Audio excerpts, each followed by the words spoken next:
Hello नमस्कार दोस्तों, मैं बीएल प्रजापति आप सभी का अपने यूट्यूब चैनल बीएल ज्योग्राफी मस्ती पर आप सभी का मैं तहे दिल से स्वागत करता हूं। सभी को राम राम, सभी को नमस्कार। देखिए, आज हम लोग पढ़ेंगे कक्षा 6 से लेकर कक्षा 10 तक की जो हिंदी नवीन व्याकरण किताब है उसका अध्याय नंबर 7 हम लोग पढ़ेंगे और टॉपिक रहेगा हमारा आज समास। तो हम लोग शुरुआत करते हैं समास की। और अगर आप हमारे चैनल पर पहली बार विजिट करें तो आप इस चैनल को सब्सक्राइब कीजिएगा और अपने दोस्तों के साथ शेयर कीजिएगा मित्रों। तो हम लोग शुरुआत करते हैं अपने टॉपिक की। देखिए मित्रों, समास समास की हम लोग बात करें तो समास शब्द का शाब्दिक अर्थ होता है छोटा रूप। क्या होता है? छोटा रूप। समास शब्द का शाब्दिक अर्थ होता है छोटा रूप। जब दो या दो से अधिक शब्द अपने बीच की विभक्तियों का लोप कर जो छोटा रूप बनाते हैं ना, उसे समास या सामासिक शब्द या समस्त पदे कहते हैं। एक बार पुनः आप देख लीजिए कि समास शब्द का शाब्दिक अर्थ होता है छोटा रूप। अतः जब दो या दो से अधिक शब्द अपने बीच की विभक्तियों का लोप कर जो छोटा रूप बनाते हैं उसे समास या सामासिक शब्द या समस्त पदे कहते हैं। जैसे रसोई के लिए घर शब्दों में से के लिए विभक्ति का लोप करने पर नया शब्द बना रसोई घर, जो एक सामासिक शब्द है, यानी जो एक समास शब्द है मित्रों। तो क्या हुआ कि समास शब्द का शाब्दिक अर्थ होता है छोटा रूप। अतः जब दो या दो से अधिक शब्द अपने बीच की विभक्तियों का लोप कर जो छोटा रूप बनाते हैं उसे समास सामासिक शब्द या समस्त पदे कहते हैं। जैसे रसोई के लिए घर शब्दों में से के लिए विभक्ति का लोप करने पर नया शब्द बना रसोई घर, जो एक सामासिक शब्द है मित्रों। आगे चलते हैं हम लोग। किसी समस्त पद या सामासिक शब्द को उसके विभिन्न पदों क्या कहा कि किसी समस्त पद या सामासिक शब्दों को उसके विभिन्न पदों एवं विभक्ति सहित पृथक करने की क्रिया को समास का विग्रह कहते हैं। क्या कहते हैं? समास का विग्रह कहते हैं। किसी समस्त पद या सामासिक शब्द को उसके विभिन्न पदों एवं विभक्ति सहित पृथक करने की क्रिया को, यानी उससे अलग करने की जो क्रिया होती है, जो परंपरा होती है, उसको क्या कहते हैं? समास का विग्रह कहते हैं। जैसे विद्यालय का विग्रह करते समय क्या बना? विद्या के लिए आले, विद्या के लिए आले, माता पिता, माता और पिता। तो ये क्या है? सब ये समास का विग्रह है मित्रों। जैसे हम लोगों ने क्या लिखा? विद्यालय, विद्यालय। तो इसको क्या हुआ? विद्या के लिए आले, विद्या के लिए आले। तो ये क्या है? अपना समास विग्रह है मित्रों। इसी कड़ी में हम लोग आगे चलते हैं। देखिए, समास 6 प्रकार के होते हैं। हम लोग देखें कि पद के आधार पर समास कितने प्रकार के होते हैं? 4 प्रकार के होते हैं। पद के आधार पर समास कितने प्रकार के होते हैं? 4 प्रकार के होते हैं। वहीं हम बात करें समास, हिंदी जगत में समास कितने प्रकार के होते हैं? 6 प्रकार के होते हैं। तो पद के आधार पर समास 4 प्रकार के होते हैं, जबकि हिंदी जगत में हम लोग बात करें तो समास के कुल कितने प्रकार होते हैं मित्रों? 6 प्रकार होते हैं।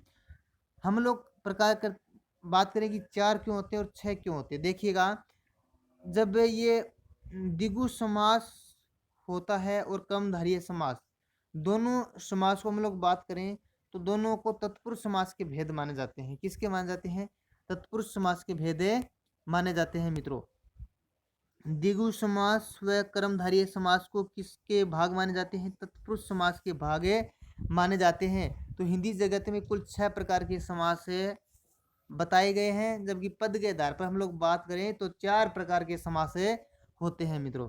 तो 6 प्रकार के समास कौन कौन से होते हैं हम लोग चर्चा करें तो 6 प्रकार के समास हैं मित्रों। वह होते हैं अव्ययभावी समास, तत्पुरुष समास, द्वंद्व समास, बहुवीर्य समास, द्विगु समास और कर्मधारय समास। तो ये 6 प्रकार के समास हमारे हिंदी जगत के हिंदी जगत में हम लोग मानते हैं।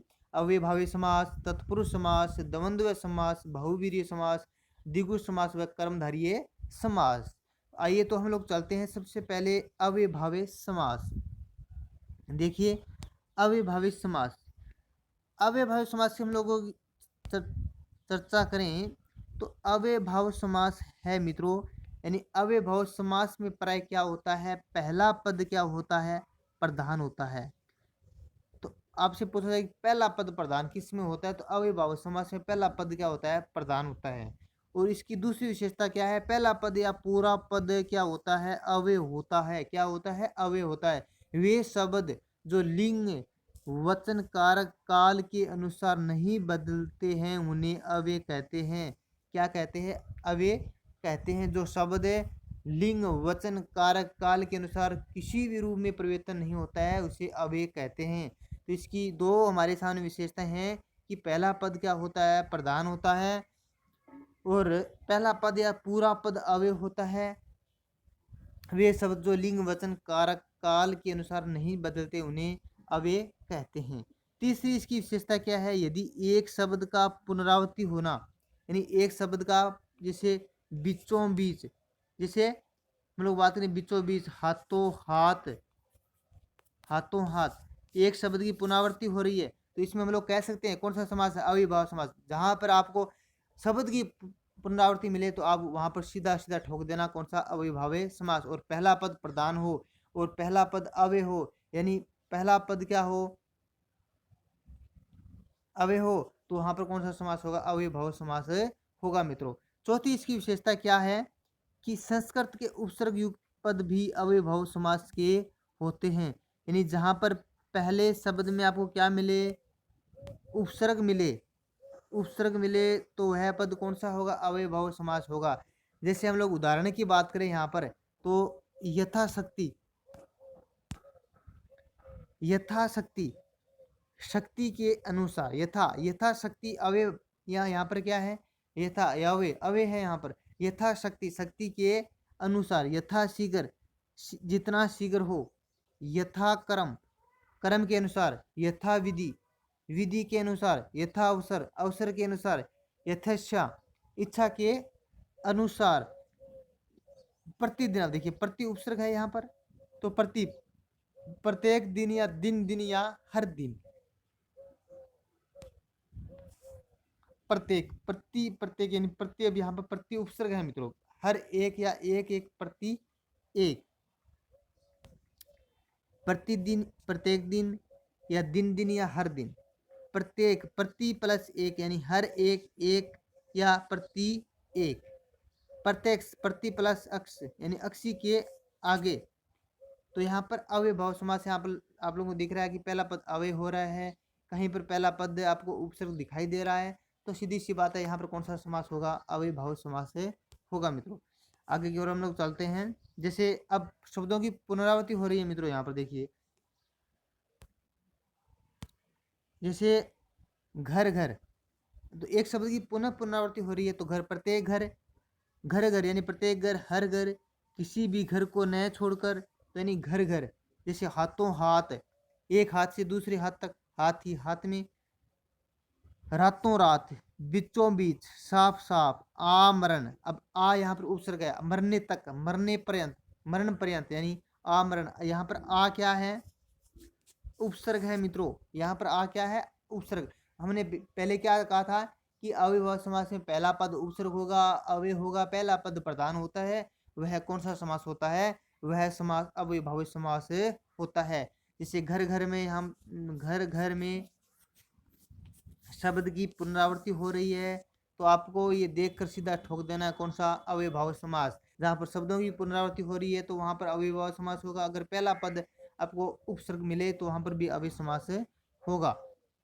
आ समुद्र, समुद्र पर्यंत, भर पेट, पेट भरकर, अनुकूल, जैसा कुल है वैसा, याव जीवन, जीवन पर्यंत, निर्विवाद, बिना विवाद के। तो ये सब यहाँ पर अव्ययभाव समास के उदाहरण है मित्रों।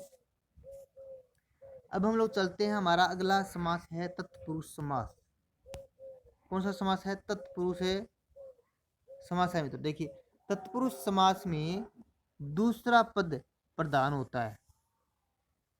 अब पहला पद प्रधान होता है अव्ययभाव समास में और दूसरा पद प्रधान होता है तत्पुरुष समास में। अर्थात विभक्ति का लिंग वचन काल वचन दूसरे पद के अनुसार होता है। अर्थात विभक्ति का लिंग वचन दूसरे पद के अनुसार होता है, वह तत्पुरुष समास होता है। तत्पुरुष समास में दूसरा पद प्रधान होता है, जबकि अव्ययभाव समास में पहला पद प्रधान होता है। अर्थात विभक्ति का लिंग वचन दूसरे पद के अनुसार होता है, वह तत्पुरुष समास होता है मित्रों। इसका विग्रह करते समय करने पर कर्ता व संबोधन की विभक्तियों ने ने है, ओ है, अरे के अतिरिक्त किसी भी कार्य की विभक्ति प्रयुक्त होती है तथा विभक्ति के अनुसार ही इसके उपभेद होते हैं। अब उसके तत्पुरुष समास के कुछ और भी भेद होते हैं। हम लोग देखते हैं कर्म तत्पुरुष समास। कर्मकर्ता ने कर्म को, तो कृष्ण अर्पण यानी कृष्ण को अर्पण, यहाँ पर को कारक चिन्ह की विभक्ति यहाँ पर हमें दिखाई दे रही है। नहीं तो इसमें कृष्ण अर्पण यानी कृष्ण को अर्पण, तो यहाँ पर क्या करेंगे हम, इसकी समास विग्रह क्या करेंगे, कृष्ण को अर्पण, तो यहाँ पर कर्म तत्पुरुष समास हो गया मित्रों। कृष्ण अर्पण यानी कृष्ण को अर्पण, यहाँ पर कर्म तत्पुरुष समास होगा। अगर कर्म तत्पुरुष समास आपको नहीं दिया गया तो आपको तत्पुरुष समास से यहाँ पर करना है। अगर तत्पुरुष समास कर्म तत्पुरुष समास हो तो आपको कर्म तत्पुरुष समास यहाँ पर करना है मित्रों। इसे नेत्र सुखद, नेत्रों को सुखद, वन गमन, वन को गमन, जेब कतरा, जेब को कतरने वाला। ठीक है, तो ये सभी तत्पुरुष समास के भेद है मित्रों। अब हम लोग बात करें कर्ण तत्पुरुष समास की। जैसे कर्ता ने कर्म को कर्ण से के द्वारा, कर्ण से के द्वारा, तो देखिएगा ईश्वर कर्ण तत्पुरुष समास हम लोग बात करें तो यहाँ पर से के द्वारा विभक्ति का लोप रहता है यहाँ पर। और विश्व प्रदत्त यानी ईश्वर से प्राप्त, ईश्वर से प्रदत्त, हस्तलिखित, हस्त से लिखित यानी हस्त से जो चीज लिखी जाती है उसे हस्त से लिखित, तुलसीकृत, तुलसी द्वारा रचित। अब यहाँ पर कर्ण तत्पुरुष समास है यानी के द्वारा, से के द्वारा, से द्वारा, के द्वारा, तो तुलसीकृत, तुलसी के द्वारा रचित। ठीक है, दयाद्र, दया से आद्र, दया से आद्र, रत्न जड़ित, रत्नों से जड़ित, रत्नों से जड़ित, तुलसीकृत, तुलसी द्वारा रचित, हस्तलिखित, हस्त से लिखित, ईश्वर प्रदत्त, ईश्वर से प्रदत्त, और तुलसीकृत, तुलसी द्वारा रचित, दयाद्र, दया से आद्र, रत्न जड़ित, रत्नों से जड़ित। इसी प्रकार हम लोग तत्पुरुष समास के अगले भेद में चलते हैं। संप्रदान तत्पुरुष, यहाँ पर के लिए, संप्रदान के लिए, ठीक है, संप्रदान के लिए, तो यहाँ पर अगला जो प्रकार है संप्रदान तत्पुरुष समास, इसमें के लिए यहाँ पर जो विभक्ति का लोप रहता है, जैसे हवन सामग्री।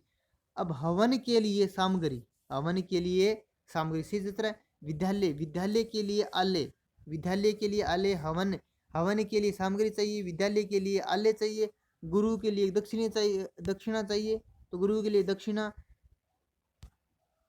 बलि पशु, बलि के लिए पशु। अब बलि के लिए क्या चाहिए भाई, बलि के लिए तो पशु चाहिए, तो बलि के लिए पशु, तो के लिए यहाँ पर विभक्ति का लोप रहता है। और हम लोगों को देखकर ये कहना है कि भाई संप्रदान तत्पुरुष समास है या परपदान है या फिर करण है या कौन सा है। तो संप्रदान तत्पुरुष समास में के लिए, संप्रदान, संप्रदान के लिए यानी हवन सामग्री, यानी हवन के लिए सामग्री चाहिए, विद्यालय के लिए हमें आलय चाहिए, गुरु के लिए हमें दक्षिणा चाहिए, बलि के लिए हमें, बलि के लिए पशु चाहिए। इसी प्रकार हमारा अगला जो प्रकार है मित्रों वह है अपादान तत्पुरुष। अपादान तत्पुरुष समास यानी इसमें किसकी प्रधानता रहती है, से की प्रधानता यहाँ पर रहती है, यानी पदच्युत। अपादान यानी अप एक होता है, उप एक होता है, उपमानी पास में और अपमानी दूर, तो क्या हुआ इसमें पद से, पद से वो अलग हो गया है, पद से वो अलग हो गया है, यानी पद से वो पृथक हो गया है, पद से वो क्या हो गया है, पृथक हो गया, यानी अलग हो गया है। तो यहाँ पर जो हमारे उदाहरण हैं, यानी पदच्युत यानी पद से च्युत, मार्ग भ्रष्ट यानी मार्ग से भ्रष्ट, यानी मार्ग से वो भ्रष्ट हो जाना, धर्म विमुख, धर्म से विमुख होना। देश निकाला, देश से निकाला गया, यानी देश से निकाला गया, धर्म से विमुख। अब यहाँ पर ऐसा तो नहीं सकता कि धर्म के लिए विमुख, मार्ग के लिए भ्रष्ट नहीं, मार्ग से भ्रष्ट। पदच्युत, पद से च्युत, देश निकाला, देश से निकाला। तो ये है हमारा अपादान तत्पुरुष समास। इसी क्रम में हम लोग आगे चलते हैं और हमारे सामने अगला जो उसके जो प्रकार है मित्रों हमारे सामने है, कौन सा? संबंध तत्पुरुष समास। देखिए संबंध तत्पुरुष समास में का के की संबंध होता है, का के की, तो उसे संबंध तत्पुरुष समास के अंतर्गत रखा जाता है। और संबंध तत्पुरुष समास के भेद है मित्रों कौन से? हम लोग उदाहरण की बात करें तो संबंध तत्पुरुष समास की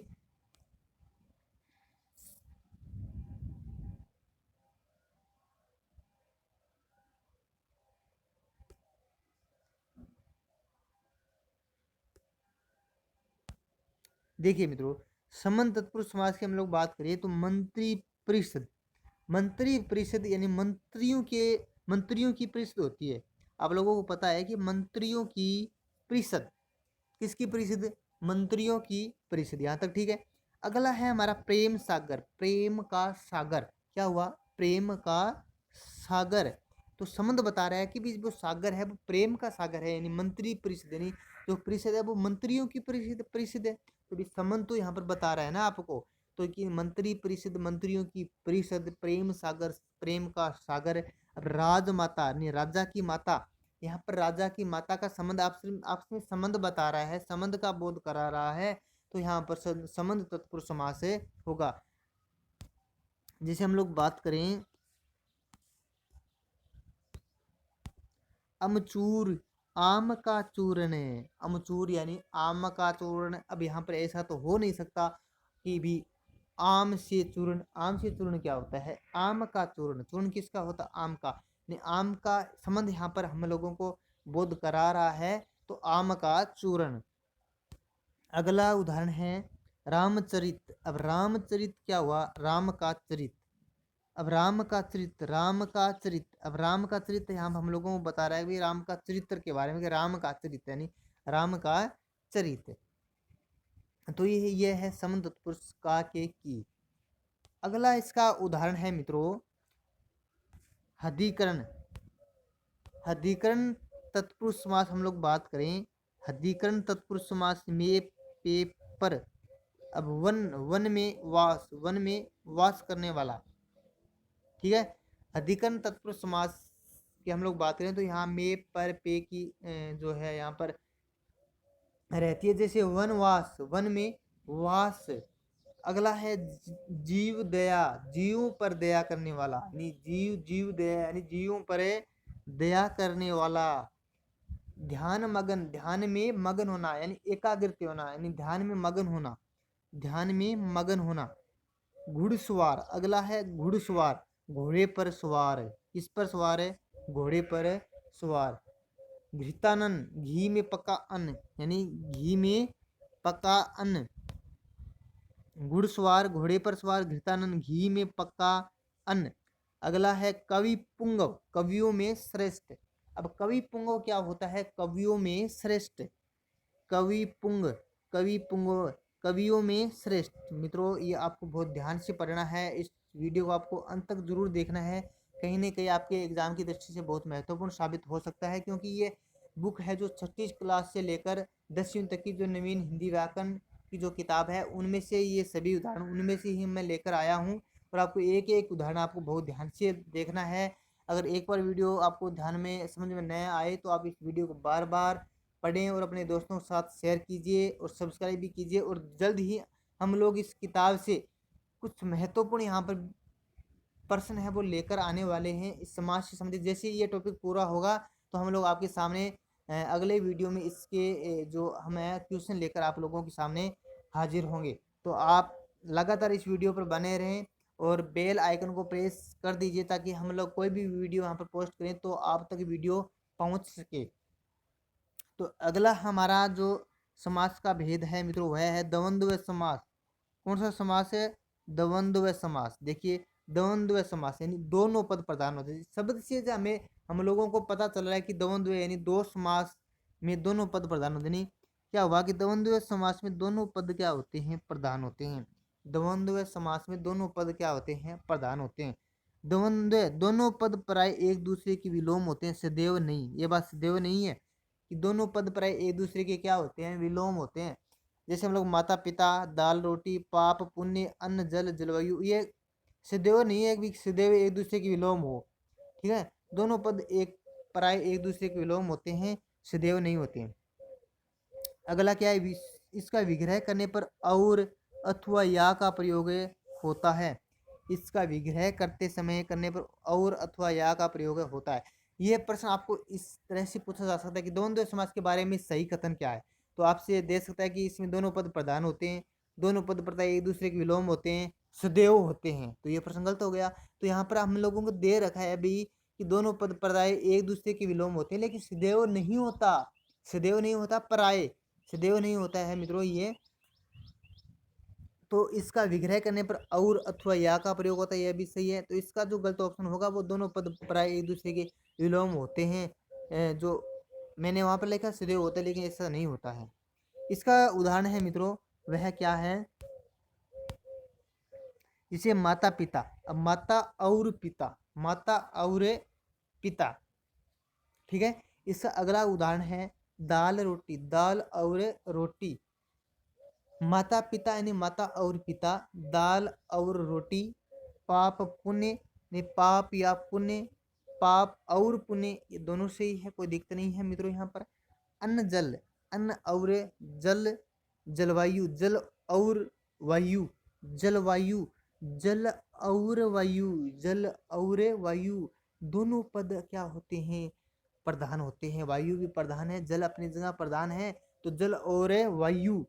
फल फूल, फल और फूल, फल और फूल। भला बुरा, भला या बुरा, भला या बुरा। अब जैसे रुपये पैसा,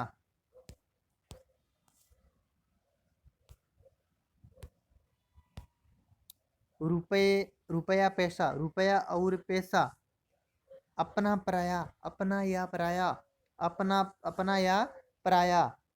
हम लोग बात करें यहाँ पर कि नील लोहित, नीला और लोहित, लोहित यानी लाल, नीला, नील और लोहित, नीला और लोहित, नीला और लोहित। धर्माधर्म, धर्म या अधर्म, धर्माधर्म, धर्म या अधर्म।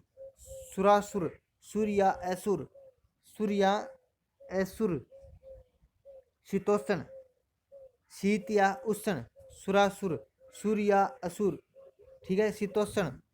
यसा, यसा अप्यस, अपयस, यस अपयस, यस या अपयस, ठीक है। शीतापय, शीत या आतप, शीता तप, शीत या आतप। यसा अपयस, यस या अपयस। तो हम लोगों ने बात करें कि द्वंद्व समास में दोनों पद प्रधान होते हैं और दोनों पद प्राय एक दूसरे के क्या होते हैं, विलोम होते हैं, सदैव नहीं होता। इसका विग्रह करने पर और अथवा या का प्रयोग होता है। तो ये कुछ इसके उदाहरण है कि माता और पिता, दाल रोटी, पाप पुण्य, अन्न जल जलवायु, फल फूल, भला बुरा, रुपया पैसा, अपना पराया, नील लोहित, धर्माधर्म, सुरासुर, शीतोष्ण, शीत या उष्ण, यसा अपयस यानी यस या अपयस, शीता तप यानी शीत या अतप। तो ये कुछ द्वंद्व समास के उदाहरण हैं और हम लोगों ने पढ़ा है आज अब तक द्वंद्व समास, तत्पुरुष समास के हम लोगों ने भेद पढ़े हैं यहाँ पर। इसी कड़ी में हम लोग पहले पढ़ा था अव्ययभावी समास, कौन सा पढ़ा था, अव्ययभाव समास पढ़ा था। और हम लोगों ने पढ़ा कि समास 6 प्रकार के होते हैं द्विज जगत में, अव्ययभाव समास, तत्पुरुष समास, द्वंद्व समास, बहुव्रीहि समास, द्विगु समास और कर्मधारय समास। समास की परिभाषा हम लोगों ने पढ़ी थी कि समास शब्द का शाब्दिक अर्थ होता है छोटा रूप। अतः जब दो या दो से अधिक शब्द अपने बीच की विभक्तियों का लोप कर जो छोटा रूप बनाते हैं ना, उसे समास, सामासिक शब्द या समस्त पद कहते हैं। जैसे रसोई के लिए घर शब्दों में से के लिए विभक्ति का लोप करने पर नया शब्द बना रसोई घर, जो एक सामासिक शब्द है। तो ये समास की क्या है, डेफिनेशन है, परिभाषा है। और किसी समस्त पद या सामासिक शब्द को उसके विभिन्न पदों एवं विभक्ति सहित पृथक करने की क्रिया को समास का विग्रह करते हैं। जैसे विद्यालय, विद्या के लिए आलय, माता पिता, माता और पिता। तो ये क्या है मित्रों, समास का विग्रह है। अगर आपको ये वीडियो पसंद आए तो आप ज़्यादा से ज़्यादा इस वीडियो को शेयर करें अपने दोस्तों के साथ, लाइक कीजिएगा, कमेंट कीजिएगा और सब्सक्राइब करना न भूलें। इस चैनल को सब्सक्राइब करें आप, और आप बेल आइकन को भी प्रेस करें ताकि हम लोग कोई भी यहाँ से वीडियो पोस्ट करें तो आप तक सबसे पहले पहुँच सके। तो धन्यवाद दोस्तों। अगर आपको वीडियो पसंद आए तो आप इसको सब्सक्राइब ज़रूर करें। अगर नए पसंद आए तो आप इसको अनलाइक भी कर सकते हैं, ये आपकी इच्छा पर है। तो तब तक आप बने रहे हमारे यूट्यूब चैनल BL ज्योग्राफी मस्ती पर। हम लोग मिलते हैं नेक्स्ट वीडियो में। जय हिंद, जय भारत।